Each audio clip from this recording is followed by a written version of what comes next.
Good morning. I'm thrilled to be part of this conference and honored to be able to speak to an AMICAL conference in particular. The mission of this organization very much is in line with what I consider to be some of the most important conversations and contributions I've made in my career. And so I'm glad we found each other. This is a very nice opportunity to share some ideas and some perspectives.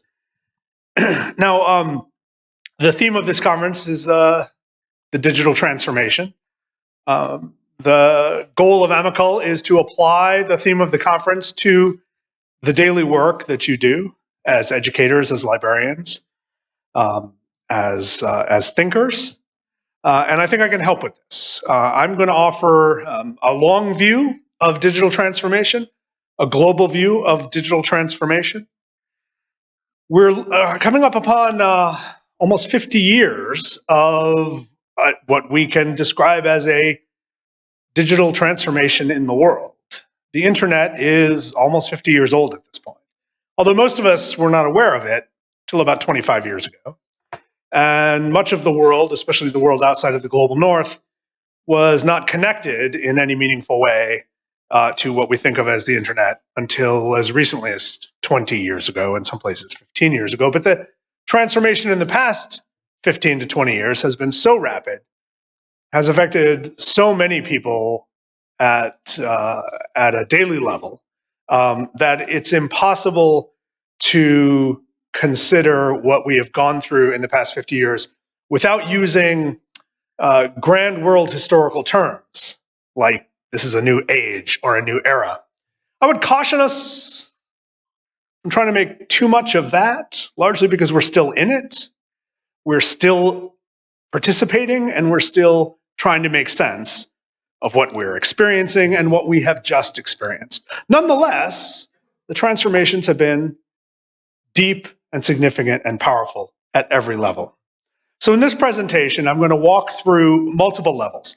I'm going to talk about technological transformations, commercial transformations, political transformations, and ultimately educational transformations. And as I go through this, you might start wondering, what does this have to do with what we do at AMICAL? I promise you I will deliver that connection at the end, or near the end, anyway. So the operating system of our lives is a phrase I've been trying to get people to use, so far unsuccessfully, but I'm not going to quit. I think it's a very valuable way of thinking about much of what we are facing, about concentrations of power, but concentrations of power that seem soft, almost invisible. And so that's why I think it's a really important concept, and one that it takes a bit of effort to explain. All right. So when I was working on a book about Google that was published in 2011, I was trying to make sense of what had just happened with that company in the previous decade. Google was created in 1998 by a couple of PhD students at Stanford University. They quit their PhD program and founded this company with a mission. And that mission was not to sell advertisements carefully targeted based on the interests of users and collect data about those users to constantly improve the ad targeting. That's most of what Google does, and it's how Google makes all its money. The mission was not to host the world's largest collection of digital video, enabling for the spread of all sorts of propaganda as well as entertainment, etc., although that is a major function of what Google does. And the goal wasn't necessarily to settle bets over who won a cricket cup or who had the best batting average in Major League Baseball. That was a result as well. The mission of Google was and remains to organize the world's information and make it universally accessible. And when I came across that mission statement as I was researching for what became the book, my first reaction was, who asked you to do that, Google? After all, that's our job, right? As educators and librarians and collectors of information, as those who are trained and licensed and tasked to help people sort their way through a remarkably expanding collection of information. That's what we do. Why should this company, which was very young at the time when I came across this, grant itself that mission? And what are the implications of that? Pardon me. I carried a bit of a cold over. I apologize for that. So think about this. 1998, this company is founded. By 2004, this company Google announces, it's going to start scanning the entire collection of the University of Michigan's library. It's going to scan significant portions of the libraries of Stanford University and Harvard University, the Bodleian at Oxford, the New York Public Library. It was going to be it was going to be the biggest, most visible digital transformation in the collection of human knowledge. That was its goal. Whether it's achieved that is another question. Nonetheless, 2004, that company was 6 years old. That was a stunning level of audacity. And what really struck me was the extent to which people thought that was just fine. That people, even people in our community, were willing to surrender decades of expertise and training and thought, things learned at conferences like this, and just outsource this job to this company that was 6 years old at the time. And I thought that's very strange. The level of faith that we put into this world of digital technology. And I thought this has to be bad. This has to be dangerous. Right? It doesn't mean the implications are going to be world shaking, but it seemed to me to be a very unfortunate judgment that we were going through. So one of the things I thought about Google and its efforts as I finished the book was that it seemed to be getting beyond merely organizing information. By the time I finished the book, which took me way too long, I don't suggest writing about big, fast internet companies on a book deadline. I've done it twice. I hope never to do it again.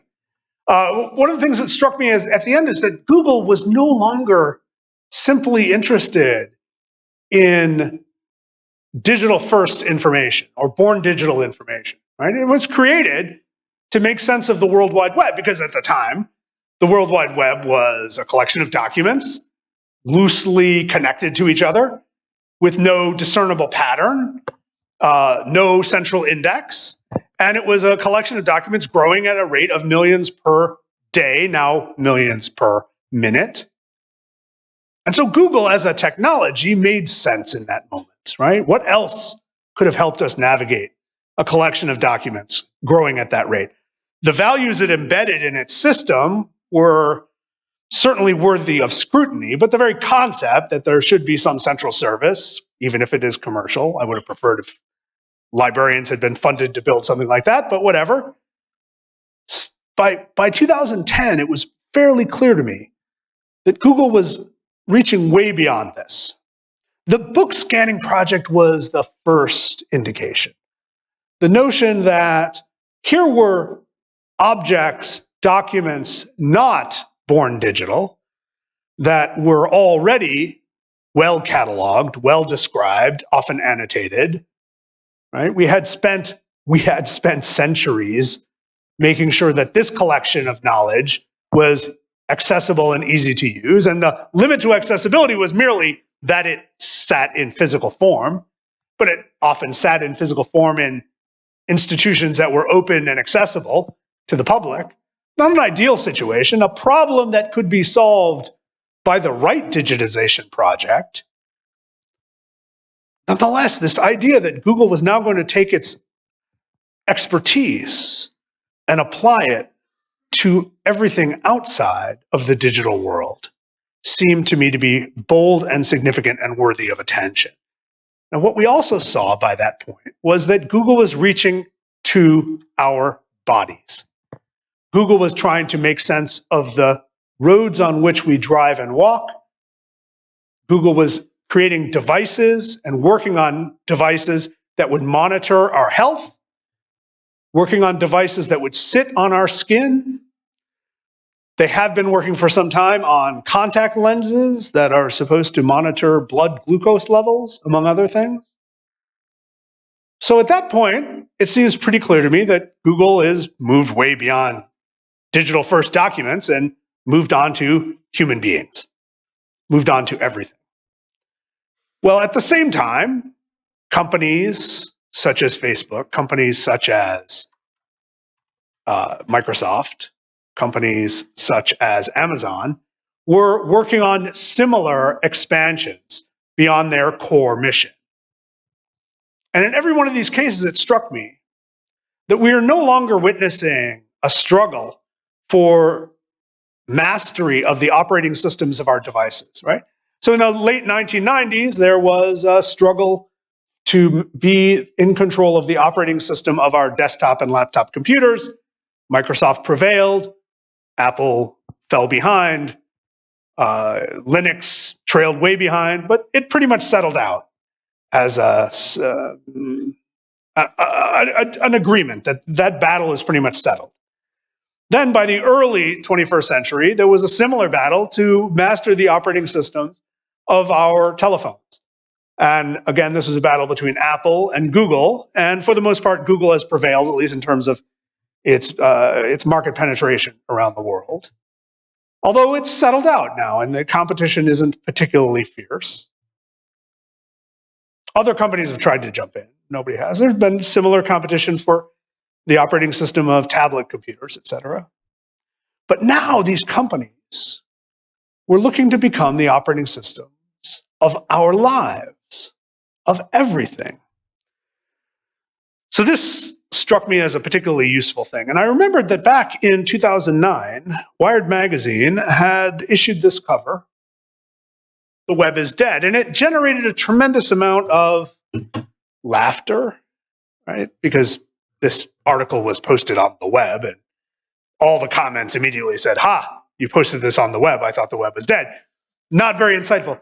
But this article was making a hyperbolic case that all of the important activities that we will trace, all the important expressions, will move beyond HTML.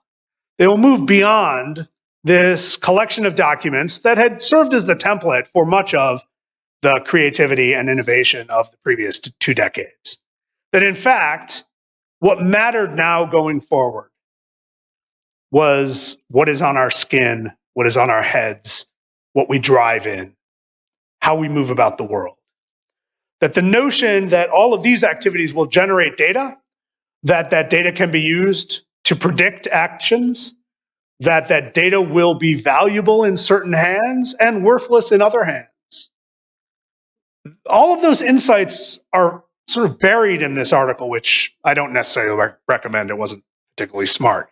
But it did give a hint at the time that the digital transformation was something very different than merely a transformation in the world of information. The internet itself, though, I think we should recognize, has always been a mass illusion. It's a phrase we use to describe a network of interconnected networks.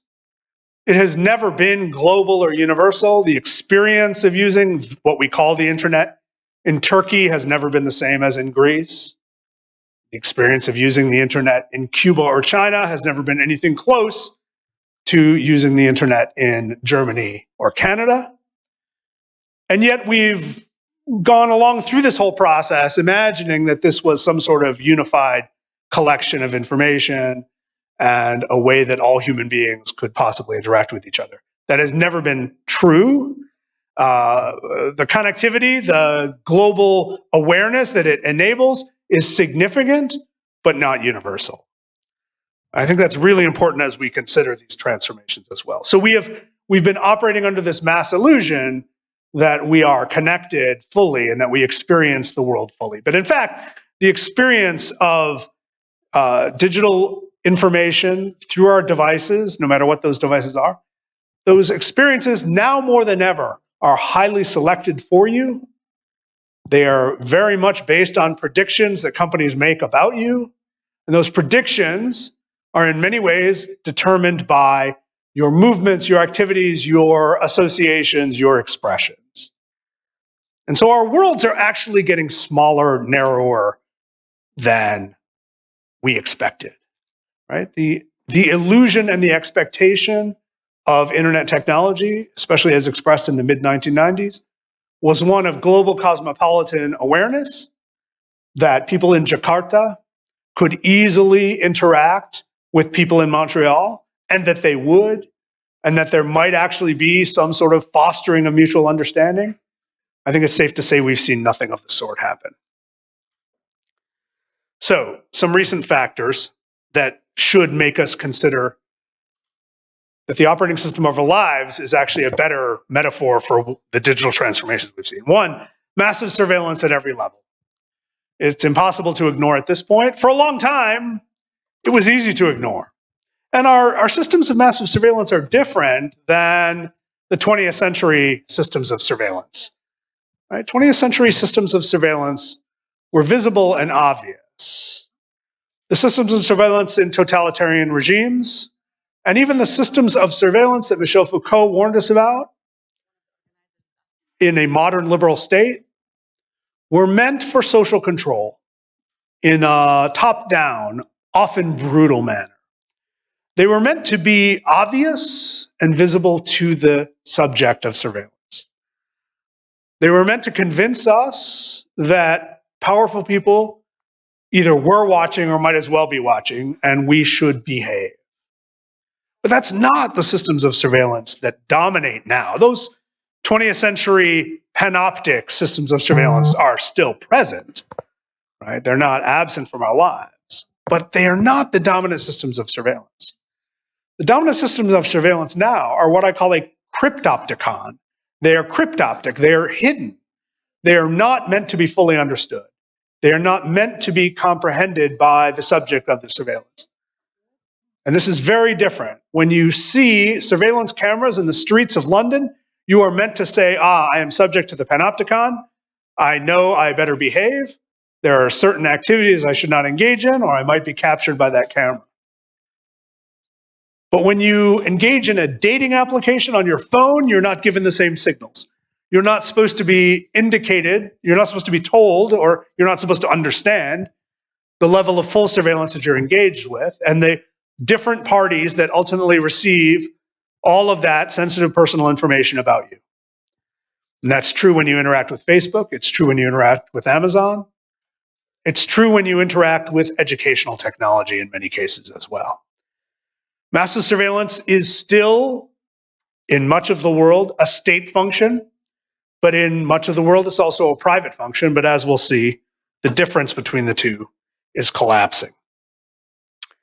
The other thing is security meltdowns. This information that is so sensitive, that's being gathered about us through all of these devices and all of these technologies, and our automobiles as well, are often being held in insecure forms, easily exploited by nefarious parties.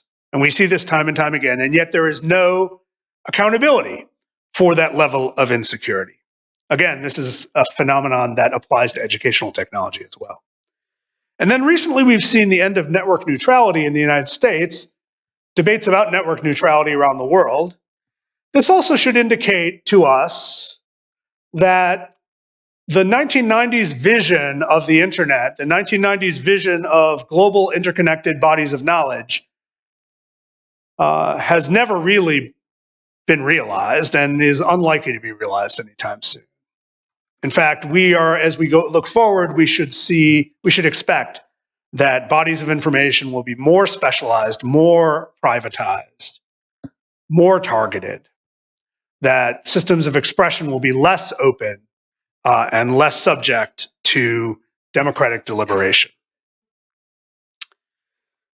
One of the important factors we have to consider in our account of the digital transformation is the extent to which digital technologies are embedded in and on us, and the extent to which we are embedded in digital flows of information. So these devices that we used to walk over to use, I have one in front of me now, right? A computer that sits in a particular place, in a room. Not long ago, when we wanted to engage with digital flows of information, we moved toward this device and we put ourselves in front of it and we used spatial metaphors, right? We logged on, we uploaded information, we downloaded information, we entered chat rooms, right? All of these spatial metaphors made sense in the earliest years of encountering these devices. But now that our devices are never off, we are never offline. The distinction between online and offline is meaningless. These devices sit on our bodies or in our pockets or in our bags, are with us constantly. They are telling powerful institutions where we are at all moments. And that information is easily cross-referenced with everybody else's movement patterns. We are nodes in a digital information system. We are elements of it. We are subjects of it. We are not just consumers of it.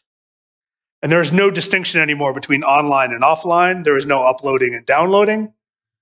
We are part of the system, and the system is part of us.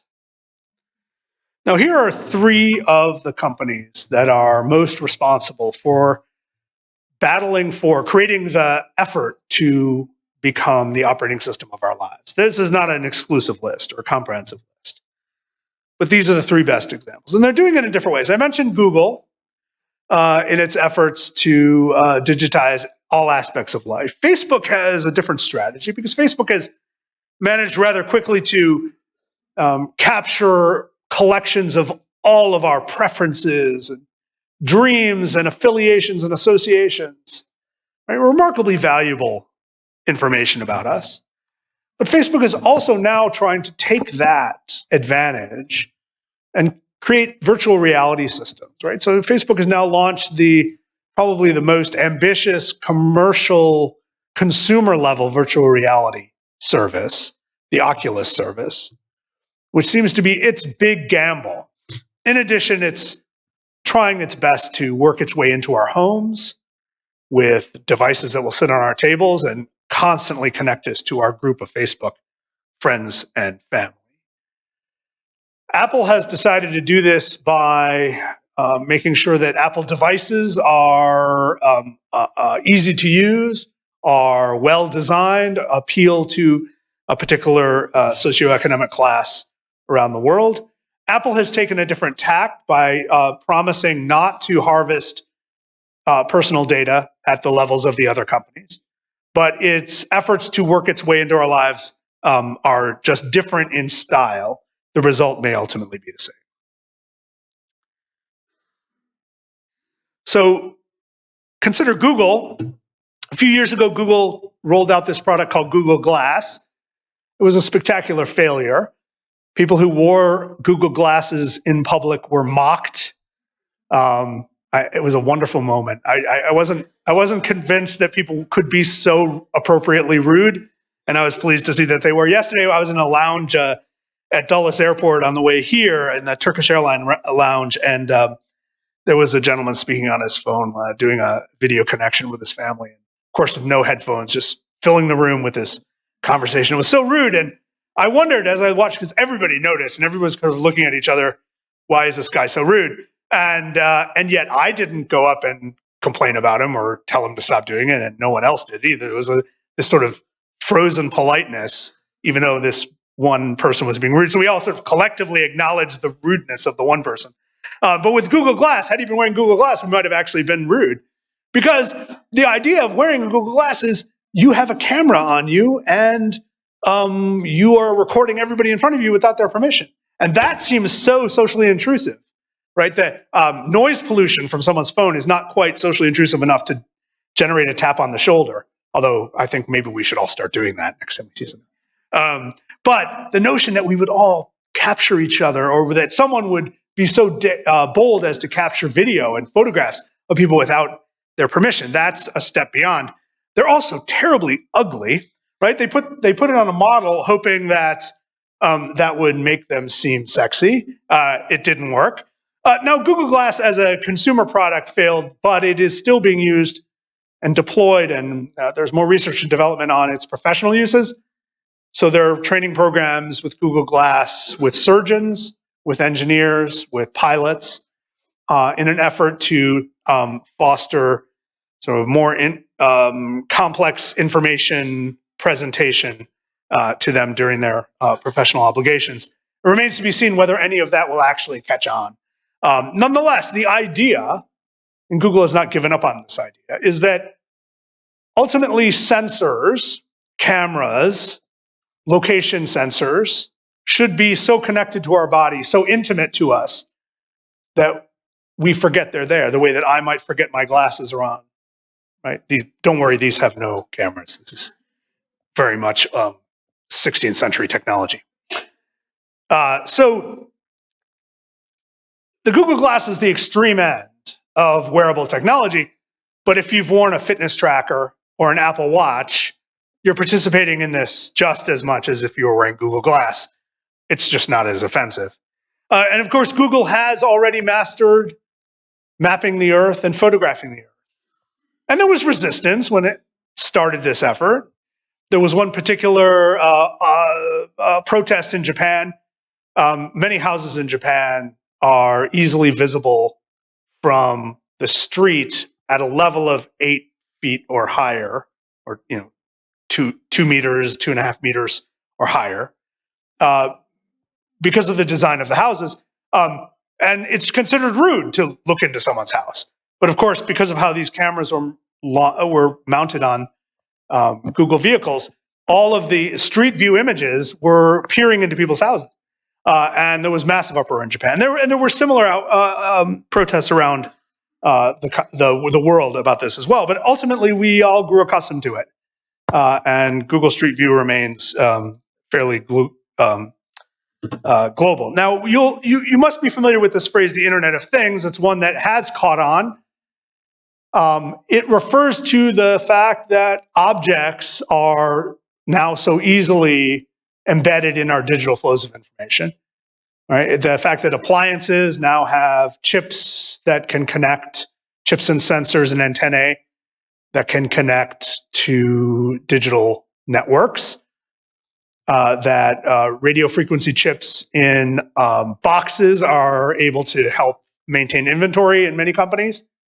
Right? So this notion of the Internet of Things, which is considered this massive part of global digital transformation, is often expressed as a commercial phenomenon that is about making businesses work more efficiently.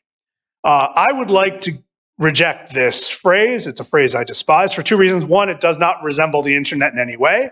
We are actually talking about a series of proprietary networks. And secondly, as I mentioned before, it is not actually about things. Ultimately, what we should be paying attention to is our bodies. It is not an internet of things. It is a set of proprietary networks about human bodies. Because the Internet of Things often refers to smart devices like smart refrigerators, smart coffee makers, smart automobiles. Those things are only important because they help govern what goes into our bodies and what our bodies go into. So ultimately, it is about human bodies. Now, you might be familiar with this book. It came out last year, The Age of Surveillance Capitalism.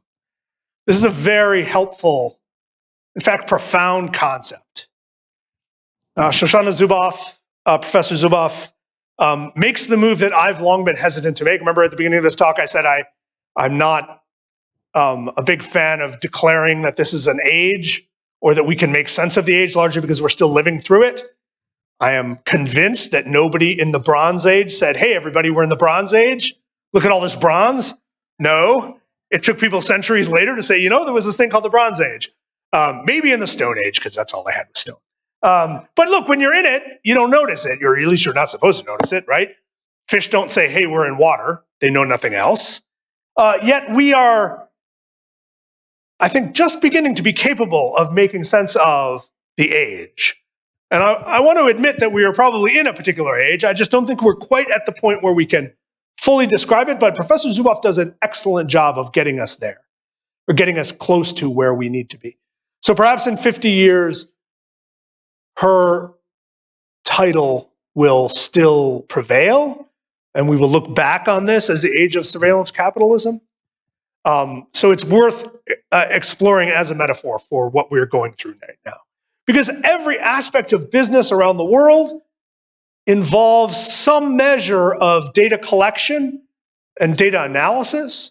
And more often than not, the activities of human beings are part of that data collection and analysis. And that's a really important insight and one we must keep in mind.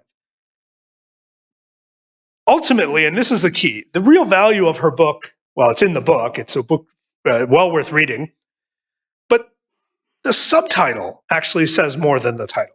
The Fight for a Human Future at the New Frontier of Power. Because ultimately, we're talking about power. Which institutions will hold power? What will be our ability to stand up to that power, to limit that power, to hold that power accountable? Those are questions we have not even begun to ask at a mature level. In our rush to fill our lives with devices and conveniences, we have neglected questions of power. So I'm somewhat optimistic now that books like this seem to be catching hold, seem to be influencing how we ask questions going forward, that we might be able to interrogate power a little bit better. Nonetheless, we can't escape the convenience, the dependence on these companies. These companies track us and predict what we might want. They know us better than our partners, better than our children, better than our parents know us. I know this because my mother gives me gifts that are not anywhere close to as good as the gifts that Amazon recommends for me. And I love her dearly, but she just misses every time. So by the way, you might see it. This is from my Amazon account, actually. My daughter at the time, she's 14 now. At the time, she was 6 years old. And based on all of my searching and purchasing habits, Amazon recommended a Furby. I don't know if you know what a Furby is. This is an electronic doll that squawks and talks. It's terribly annoying. My daughter actually wanted one and received it one year as a gift, and mysteriously the batteries kept disappearing. I can't quite explain it. Also, a microwave oven, right? Easy bake microwave oven. I don't know if it's actually, easy bake just means a light bulb powers it. It's not actually microwave. I don't know if you're familiar with these ovens. They're a big part of childhood in the United States. They don't work very well. Like most children who receive them, my daughter used it once, made soggy cookies, put it away. But she also received that as well. And Saskia Sassen's The Mobility of Labor. So this is a weird collection of recommendations, but they're not wrong. At that moment, this is where my purchasing priorities were. They're different now, but I think Sassen's book might still show up. Now here's where it all collapses. In 2013, Edward Snowden, a contractor for U.S. intelligence services, for the Defense Department actually, slipped away from his job in Hawaii and took with him thousands of documents that he had lifted from secure servers. And he escaped first to Hong Kong and has been in Moscow ever since.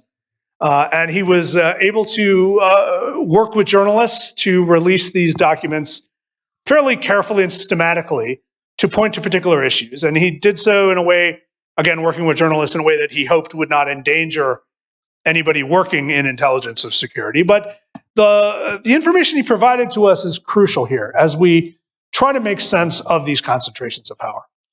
Because it's cute that Amazon can tell me that I should buy a Furby for my daughter. And it's kind of insightful that it believes I should buy a book of sociology. But the fact is that the data that Amazon collects about me, that Facebook collects about me, that Google collects about me, that Apple collects about me, all of that information is vulnerable to exploitation, not only by those companies, but those companies have no police forces, as far as I know. They have no jails, and they have no weapons. But the state does. My state does. And as it turned out, Edward Snowden revealed to us that U.S. intelligence services, as well as the other members of the Five Eyes, the other major powers who are, I guess until recently, full allies of the United States, had remarkable access to the data collected by these companies. And this should show us that it is false to trust that there is some meaningful distinction between private sector surveillance and government surveillance. And in places in the world where government surveillance is a matter of life or death, and that number of places is increasing weekly, places like Turkey, for instance, we have to be aware of this. We cannot consider private sector surveillance to be merely an innocent effort to increase convenience for consumers. It is often exploitable as something much more dangerous. Now, here's where I sort of depart from and try to customize this presentation to AMICAL. Depart from my original presentation, customize. As we confront these problems, right, as we identify systems of power and centers of power around the world, we've come up with some rather inadequate policy responses. And I swim in these policy responses constantly. I'm always reading about them, fielding them, writing about them. And they have generally fallen along two lines. One is what we call in the United States antitrust, or in Europe they call competition law. The notion that these companies have grown so big and so strong largely through their own ability to abuse their market positions, to use their profitable enterprises to subsidize and lower prices for their less profitable enterprises and drive out competition. The fact that, for instance, with Google will rig its search results to favor its own services over services of smaller competitors, right? All of those have been identified, inadequately punished. There's some call in the United States to to break up Facebook and Amazon and Google, but nobody's really sure how that would work, where the lines of severance would be, and what difference it would ultimately make. The second is what we call in the United States privacy law, what in Europe is called data protection. And this has, I think, more potential. We've already seen a major European law go into effect, the General Data Protection Regulation. The extent to which it affects the behavior of these companies is yet to be seen. It's going to take a few years of administrative law and court law to figure all of that out. At this point, we're seeing that administratively, the European Union is actually falling down in its enforcement of the GDPR.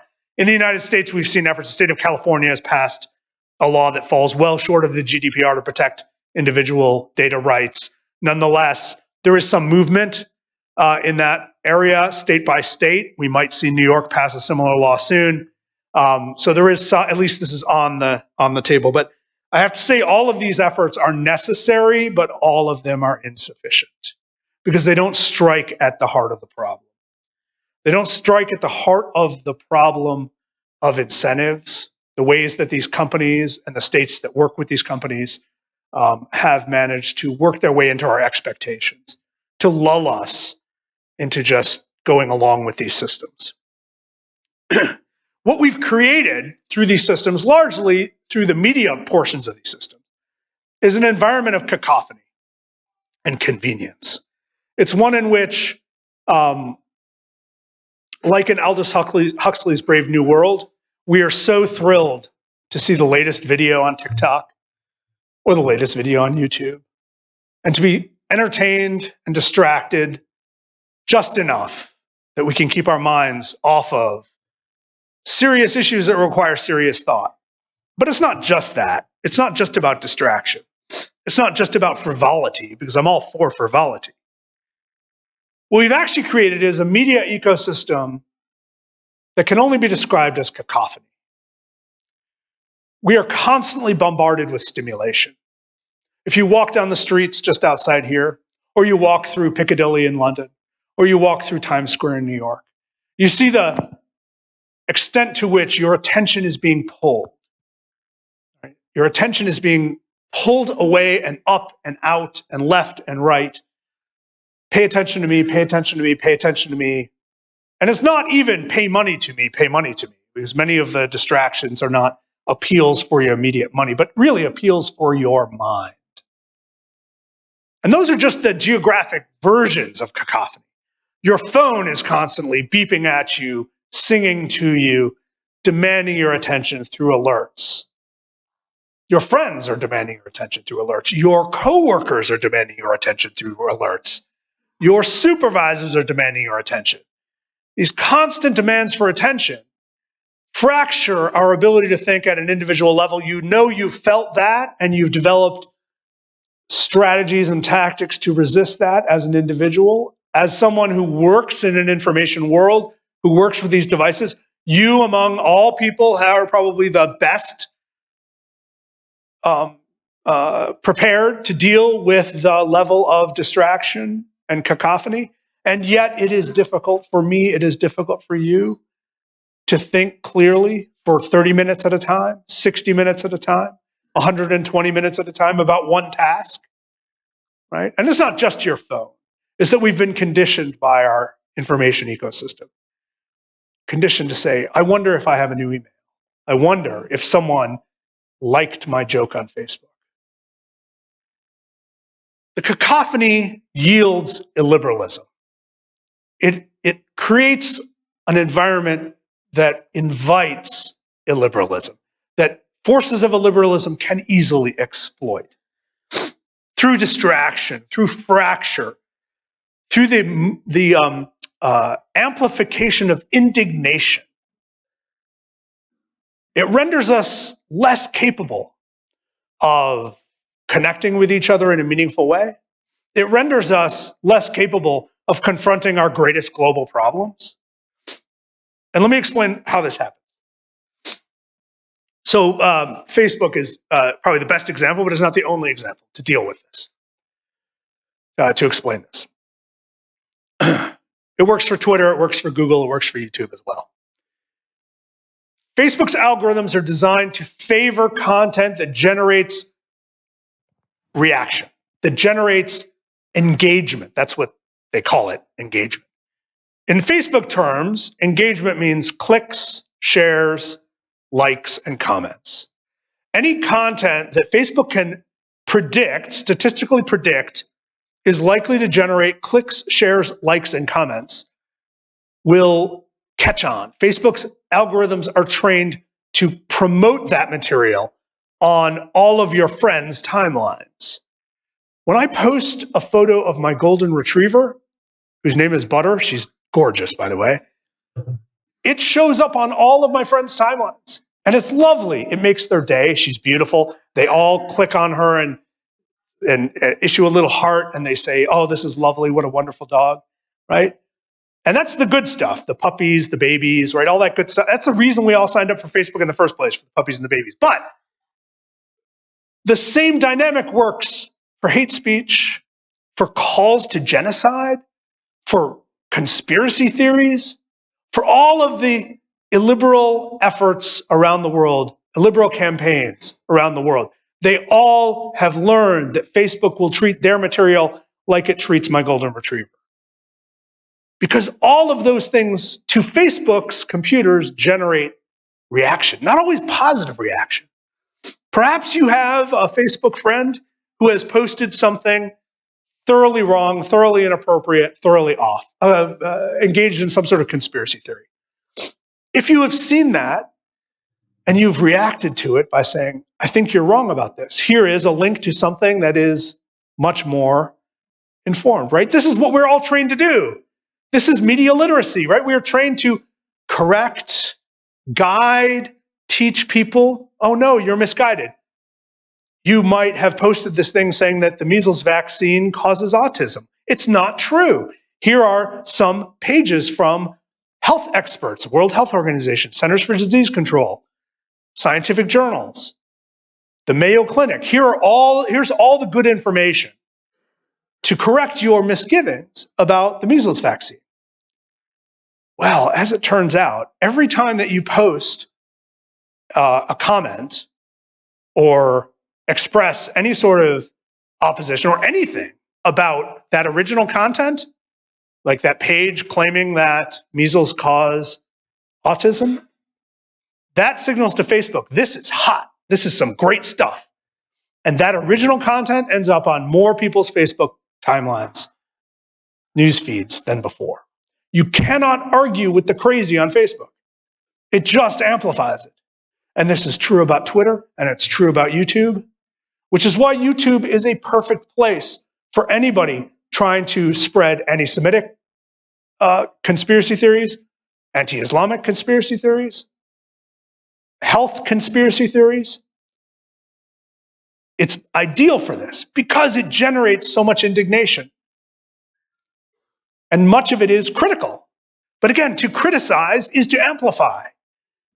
Algorithmic amplification works against the very theories, the very idea of liberalism, the idea that we can actually have a free and open conversation at a meaningful level, an informed conversation at a meaningful level. Now, this is a paradox that we have not fully grasped. You can tell we have not fully grasped it because we all do it. We all react to the crazy stuff by responding to it and arguing with it and trying to present better information. And it just doesn't work. In fact, it's counterproductive. And the combination of that plus the filtering aspects of Facebook and Google and Twitter, where the more they know about you, the more they want to give you stuff that you've already expressed an interest in. Again, narrowing our field of vision.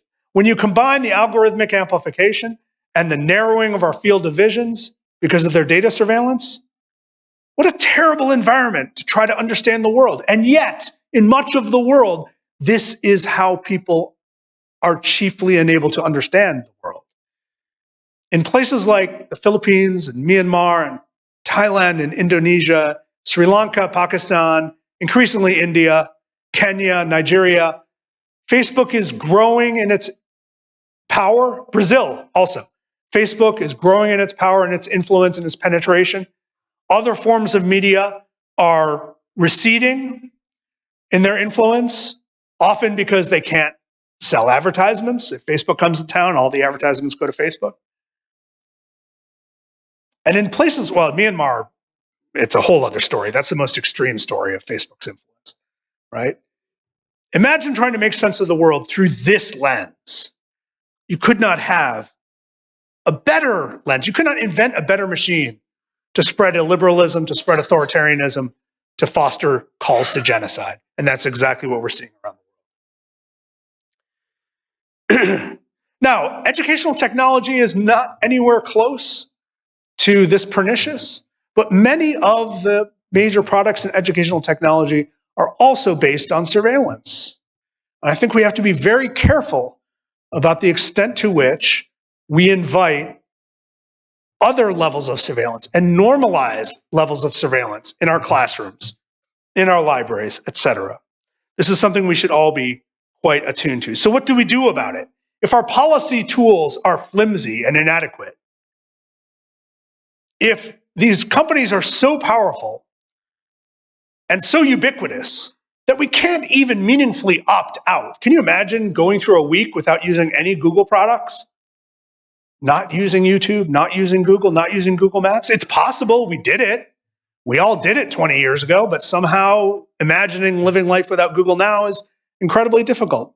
Facebook a bit easier, but if you're in a part of the world where Facebook is the only way to connect with your family who works in shipping, or if you're a family in Manila and 3 of your brothers are working on ships around the world, Facebook is your only way of keeping in contact.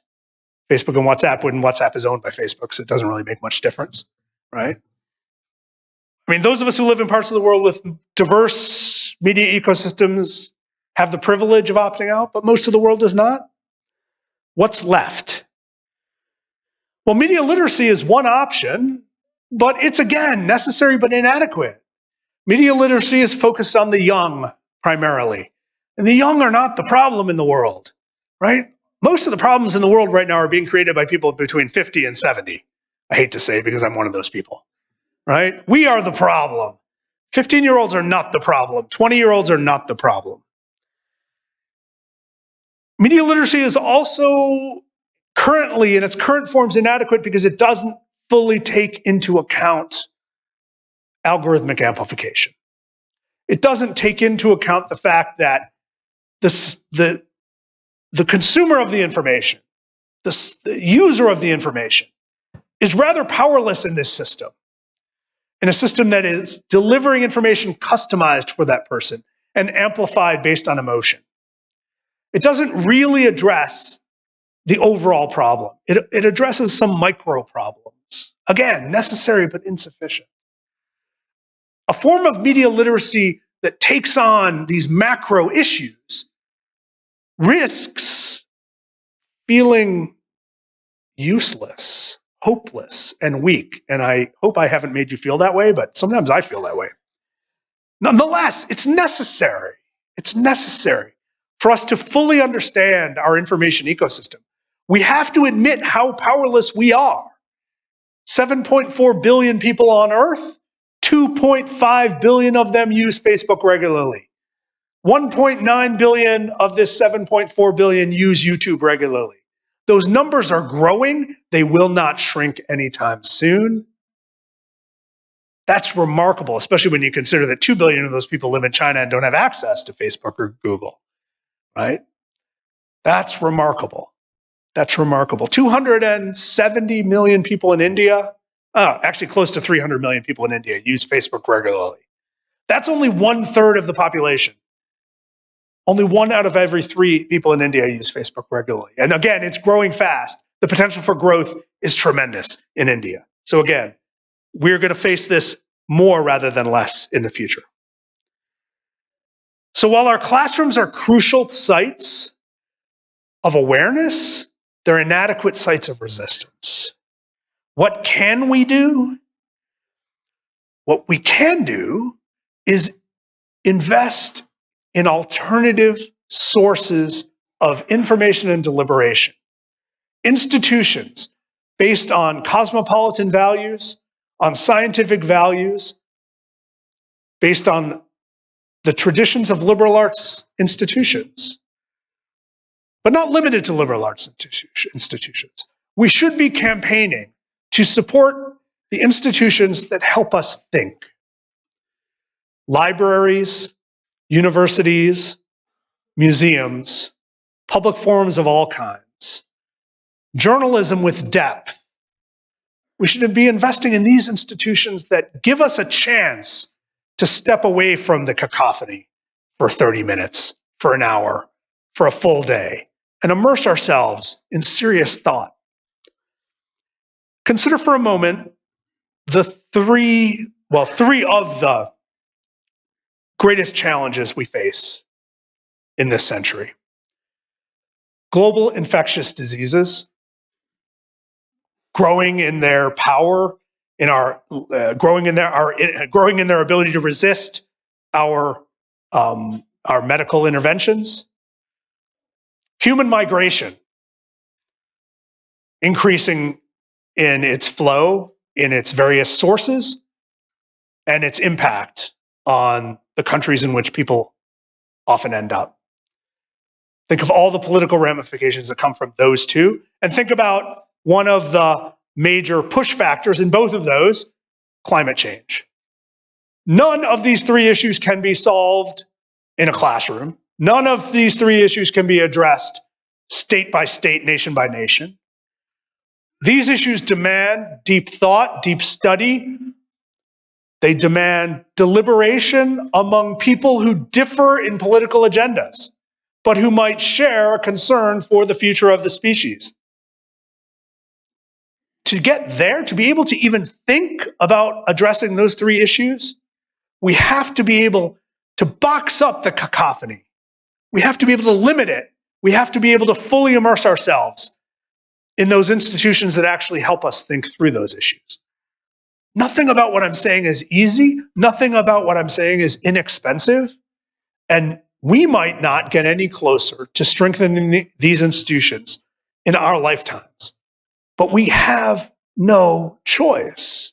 They are the only things that have made our lives better over the past 4 centuries and our great hope for the next 4 centuries. And the problems we face now, we have invited, we have created. We are the species that made all this happen. But we have the ability to get beyond it. We're just running out of time. And one of the reasons we're running out of time is we have limited our ability to think collectively. I want to thank you for letting me bring you down this morning. I know this is some heavy stuff, and I know that I've not given you any easy answers forward. And I don't believe there are any easy answers. I think we've made some terrible mistakes over the past 20 years, past 40 years. We've done so largely because everything was so cool and interesting and convenient and fun. And again, there's nothing wrong with that. But remember, we built institutions like universities and libraries and museums to resist immediate gratification. Monasteries. I mean, what's more devoted to resisting immediate gratification than a monastery? All right, we've built these institutions, religious institutions as well. And we've done that not just to seek grace or salvation or wisdom, but also because at some point we knew that building up the collective character of a civilization is our only hope to long-term survival. And now our civilization is global because our problems are global and we are all connected and our fate is all connected. So we have to figure out how to create global cosmopolitan institutions that can lift us beyond the temptations of immediate gratification. Thank you very much.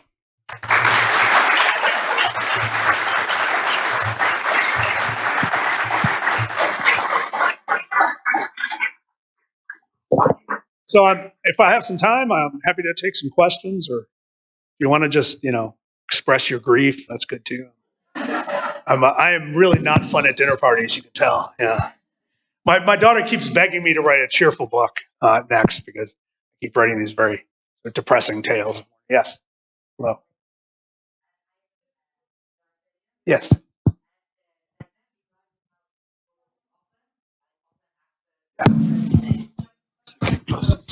Oh. What do like? Do we have to rethink this too? Like, I didn't get. You didn't get into this. I have another question. Yeah. Maybe I'm naive, but I think if we look in an optimistic way, like if people express through social media that they want to save the environment, yes. or they want to eat organic food, or they, so maybe this will help. Yes, thank you. So two separate questions. I'll answer them in reverse. One, the prospect for using social media to gather support for values that you and I might celebrate. Sustainable farming, sustainable diets, efforts to fight climate change, et cetera, right? That is absolutely one of the great values of social media. That no matter what your agenda, social media makes it incredibly easy to find like-minded people and urge them to take some action, often limited action, but action nonetheless. So if you want to fill a square in Cairo, a square in London, a square in Rome, a square in Lisbon, social media makes sense, right? It's there, it's ubiquitous. It's so easy to find 100, 1,000, 10,000, 100,000 people who share your concerns. And we know that one of the things that motivates us is when we're convinced we're not alone in our concern for something, we are more likely to participate in it, right? And so what we have now, and let's remember, I'm trying to stay a bit value neutral in this analysis, right? So while it's easy to, for instance, right after Donald Trump's inauguration in 2017, a week later, the National Mall in Washington, D.C. filled with women who were angry about Donald Trump being president. The Women's March brought more than 1 million women to Washington, D.C. This was a movement I applauded, I was moved by, many of my fellow Americans were moved by. And it was thoroughly enabled by Facebook. It was organized through Facebook. Terrific event. Facebook and Twitter and YouTube are outstanding instruments for motivation. They are terrible instruments for deliberation. If it's about power, if it's only about power, then these are extremely useful tools. But if it's about actually thinking through our problems and achieving an awareness of our common fate, they could not be worse. Because we need both motivation and deliberation. If in the absence of forums for deliberation, instruments of deliberation, information that we can all share and agree is true, we have no ability to tackle our biggest problems. We have the ability to win elections or lose elections. We have the ability to overthrow dictators or preserve dictators and install dictators. And as it's turns out Facebook is much better for preserving the power of dictators than overthrowing them. We've learned the hard way in recent years. But even if it were an even battle, we still don't have the ability to deliberate through these instruments. And all of our other instruments of media are being twisted by the incentive system of Facebook and Google. So they're becoming shallower. They're becoming more interested in grabbing your attention and not holding your thought. We're moving toward data and away from stories. We're moving toward information and away from wisdom through these concepts. So that is the long-term problem. In terms of open access, that's a really fascinating question. Open access, open science, et cetera, right? Because this was if I had been asked to speak to this organization in its founding year in 2004, I probably would have had a presentation ready for you about copyright, about open access, about what was known at the time as the access to knowledge movement, which is a really powerful movement around the world.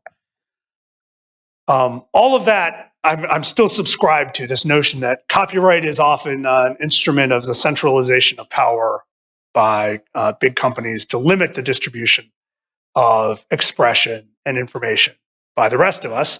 I'm also convinced that open access, scholarly publishing is virtuous, worthy of investment. I'm convinced that open science is crucial. We're seeing in big areas such as social psychology that in the absence of open data and replicable experiments, we're finding many of the high-profile works in that field turn out not to be replicable and therefore not particularly valid going forward. All of those battles are still worth fighting.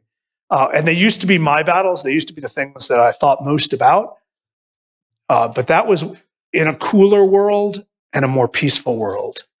And my concerns have grown more global and much darker in the ensuing years. And I have to say, in large part because of the person who ended up being my president. He's sort of twisted me as he's twisted everybody to perhaps focus on the bigger and darker issues. Nonetheless, I don't think that those battles of information control and access are complete. They're not settled, and they're still worth fighting for. And I kind of missed that. It would have been lovely to stand up here and talk. My first two books are about copyright, and I was very active in the early open access movements. And many of my early talks to library organizations were about that very subject. And boy, that would have been nice. But sorry, gone beyond that. So, other questions? In the back? Hello? Yeah, way in the back. Oh, I'm sorry. Well, we'll go here and then in the back. Go ahead. Hi, it's great to hear that you value universities and libraries, but I'm quite curious. There are a lot of articles that have come out in recent years about the end of universities. Oh, yeah.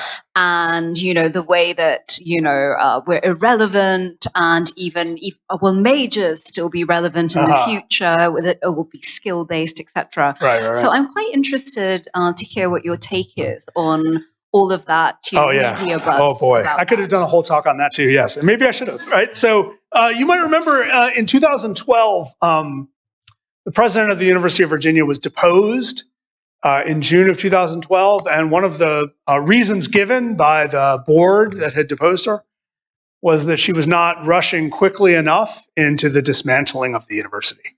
I know it's perverse, but the idea, remember 2012 was the high point of what we call MOOC mania, the idea that you could somehow make university classrooms more efficient and maybe even more effective by taking the worst of what we do and enrolling 10,000 students as opposed to 100 students, right? The worst of what we do, meaning me standing here talking to you, right? And that's basically what a MOOC is, right? It's a video of a professor lecturing with PowerPoint slides on the side, lots of bullet points, and then factory generated exams, perhaps machine graded papers.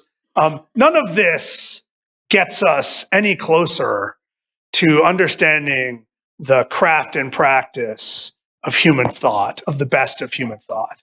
And so, even though the MOOC moment has faded, the ideology underpinning it has not. And we still do hear people talk about how we can make our institutions more efficient, as if efficiency is the only value that matters, the primary value. I'm proud to say that I work inefficiently within an inefficient, archaic, medieval institution, right? One that works really slowly, deliberately. One that works when it works best, face to face, where I'm in the same room as my students, where they can hear my voice and the tone of it change, see my eyebrows raise, where I can see when they're confused, where I can see when they've snapped to a moment of knowledge and understanding, which is the best feeling that any teacher can have when you see that look on a student's face, right? I can't imagine doing my job in any other environment.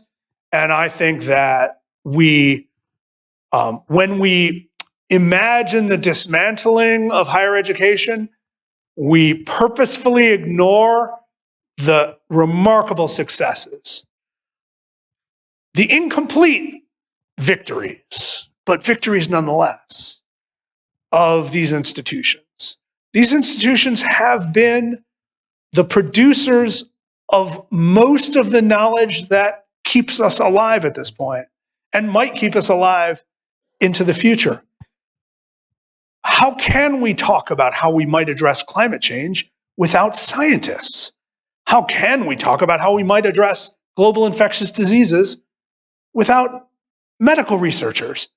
How can we hope that in 50 years we have enough scientists and medical researchers, as well as migration researchers and sociologists and anthropologists, and the poets who write about the families that move from Libya to Italy, right? How can we hope to have those poets if we don't have the institutions to sustain them, to celebrate them, to honor them, to protect them, right? If we don't have the poets, the scientists, and the medical researchers, the historians, the journalists, the archaeologists, we can't address the problems of the future. It doesn't matter whether we have badges and whether we have certificates and licenses to perform certain acts and we know how to code. None of that matters if we can't address the grand problems, not only our age, but the next age. If we can't analyze the grand problems of previous ages, right? And so we take for granted the successes of higher education because they're given to us. They seem to have just arrived in our lives. And for many people, especially people in power, they don't see the work that went into it, right? Take a library, for instance. A library is successful when it becomes invisible, when it becomes taken for granted by the people who use it. Now that's dangerous. That's politically dangerous, right? But it's successful because it delivers the services, the information, the guidance in such an easy way. It's easy to forget and easy to ignore and easy to take for granted and thus easy to squeeze and cut and dismantle. right? That's the paradox of the success of a library within a university, and universities are often victims of the same thing, right? In the United States, we have had for 150 years what I think is easy to argue is the most successful system of higher education in the world, and we kind of did it by accident. We did it because we expanded our educational institution as population moved west in a way that demanded certain services. As we added states growing west in the 19th century and early 20th century, these states said, you know what, if we're going to have a lot of people out here, we're going to have children. If we have children, we need teachers. And if we're going to have agriculture work in a competitive way in this rocky soil, we better have agricultural extension and agricultural research. So let's build universities that can train teachers and come up with better educational and agricultural methods, and maybe mechanical methods, and maybe engineering methods. And along with that, well, you might as well throw in there a College of Arts and Sciences.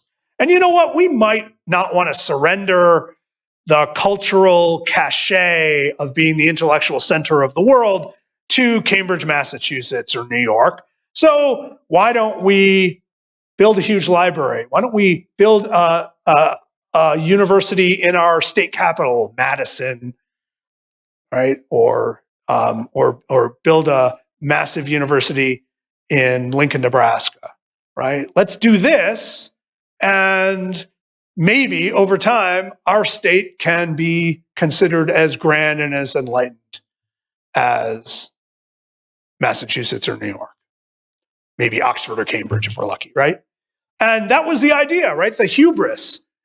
But that's why in almost every state in America, there is an excellent public university. At least there were. We're dismantling them pretty quickly and starving them pretty quickly. Because they succeeded so well, we took them for granted.